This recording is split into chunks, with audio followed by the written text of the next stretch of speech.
Gadskārtējai ģeogrāfijas dienai Bauskas novada skolu pārstāvi šorīt pulcējās pirmās vidusskolas stadionā. Šāda diena bijusi arī citus gadus, tomēr šoreiz viss notiks savādāk. Bija puzles likšana, Latvijas kartas likšana uz ātrumu. Un tā tad lieta bija tāda, kāpēc mēs pārtraucām šo tradīciju, ka tās kartas bija tā nobružājušās, ka vairs viņas tik ātri nevarēja salikt kopā.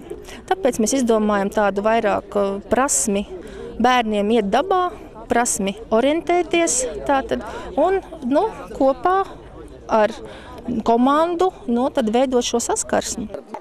Vispirms gan somas, gan mobīlie telefoni jāatstāj skolotājiem. Tad bērniem tiek atgādināti satiksmes noteikumi, par kuru ievērošanu katram jāparakstās.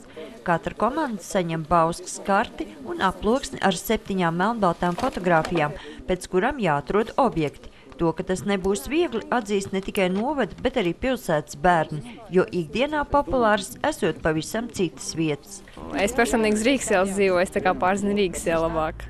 Bet vai ir tādas populāras vietas, kur jaunieši Bauskā pulcējas? Jā, daudzas. Piemēram. Rimī laukums, tad tur Stiga.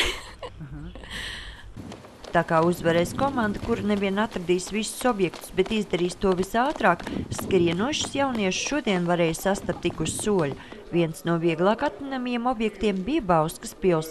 Trešais objekts būs iet pajērām viss labi, bet nav laika runāt, jāskrien tālāk ir. Gandrīz visas komandas atradušas arī Lutrāņu baznīcu. Tiesa atrast īsto fotogrāfiju, kas jāatrod kontrolpunktā, gan nav viegli. Kur ir? Atrodiet dabā. Atrodiet. Jā, atrodiet. Liekas, ka šitas. Jā, tā atslēga. Jums jāatgādina atslēga. Visus 7 kontrolpunktu, kuri atrodas pilsētas teritorijā, atrašanai dodas 3 stundas, bet nākamgad ģeogrāfijas dienā iecerēts iepazīt kādu no novada pagastiem. Tā ir tā ieliņa,